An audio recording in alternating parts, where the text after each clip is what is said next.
And the way that you get reduced yields with snap beans from heat stress is that sometimes the plant in some varieties the plants will just won't flower if the nighttime temperatures are too high. Then there are plants that will flower, but the high nighttime temperatures affect the development of the anthers, and the anthers do not open when the flower opens. So for beans, flowers open in the morning and they're self pollinated. Especially snap beans are not attractive to insects, so they're just pollinating themselves. Um, and the anthers are inside of a coil shaped structure with the pistil, but the anthers have to open up to release the pollen. And the high nighttime temperatures in the days before the flower opens, while the anthers are developing, cause the anthers to be deformed and to not open properly when the flower opens, and then that means that you get poor pollination. So with snap beans, what you see when you have poor pollination is you have these ugly deformed beans. Anybody seen any of these such things? Oh yeah.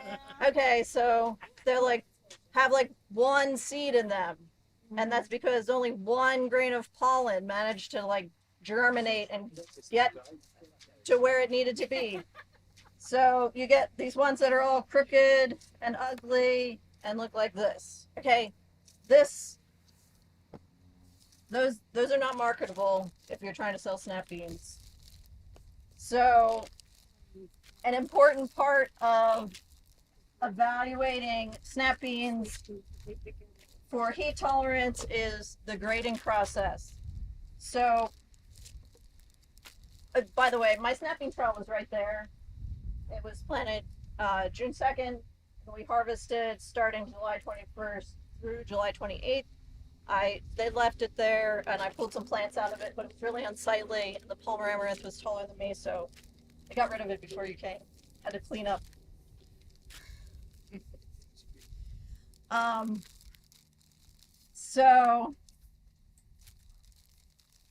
I have here some bags. So this is a variety that's not heat tolerant. That's called Caprice. It's a very commonly used variety in this area.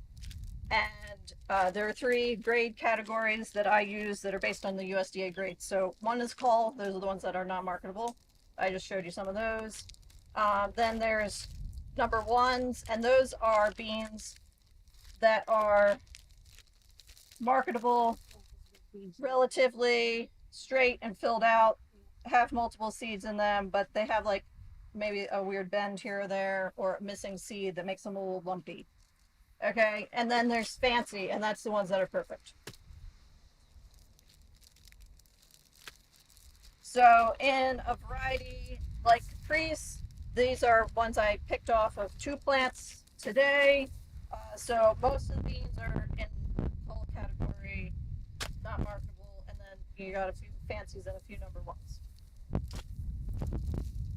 This is the beans off of two plants from a variety called PV857. This is a variety that we have identified through these trials is quite heat tolerant and is being used by growers and processors in this region because of its heat tolerance. Okay, so these are the fancy and the number ones for PV857. So those are the marketable ones. And there's still some calls, but it's not like a whole bag full. So if you want to take a closer look at my ugly snap beans, you can pass those around. And just remember, we finished harvesting like over a week ago, so it's not like you want to eat those. Okay. And I also pulled some plants. It might not be as easy to see, but this is Caprice. So this is the variety that's not very heat tolerant, but it's a standard variety for this area. You can see that there's a lot of ugly looking pots on there. This is a variety that's more for fresh market rather than processing production, that has good heat tolerance. That's called greenback. And you can see there's a lot of really nice pods on there. Beautiful. I mean, a little old by this time, but nice and straight. If you take a look at the snap bean pages um, in the handout, you'll see a summary of the variety trials from the yield results from 2017 to 2021.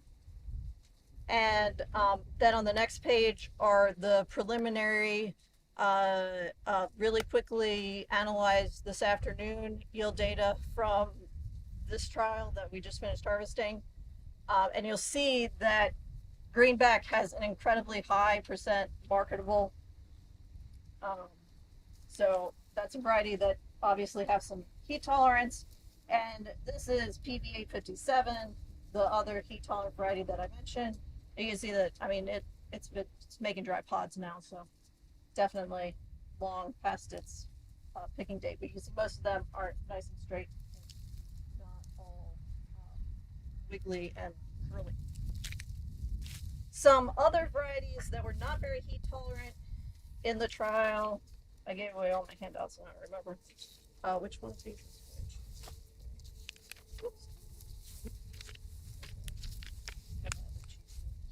Okay, so this is the variety called Tunis, which is the lowest yielding variety in the trial. And this is a variety that had delayed flowering because of heat stress. You can, there are beans on here that you might actually want to eat, which means that there was nothing on here when we harvested 2 weeks ago. So this is like, you might look at this variety now and say, oh, it did fine. And it did eventually do fine because we had some cooler temperatures. And I mean, sometimes it's useful to have varieties that just won't set under heat conditions if you're not worried about delayed harvest. And then this is the variety called Greenfield. Again, this is a variety that where we saw delayed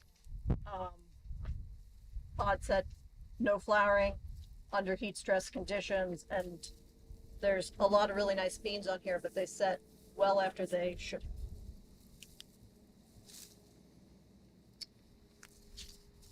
And then the last thing I wanted to mention is we had out here in the snap bean area, we had another trial going on, and that was to look at planting population, because there have been some questions about whether we can reduce the number of seeds we plant in a field and still get good yields. And there are questions about if somebody has a poor stand establishment, so they planted at the recommended planting rate, but they had conditions that led to a poor stand establishment, can the snap beans compensate for that stand loss without losing a lot of yield?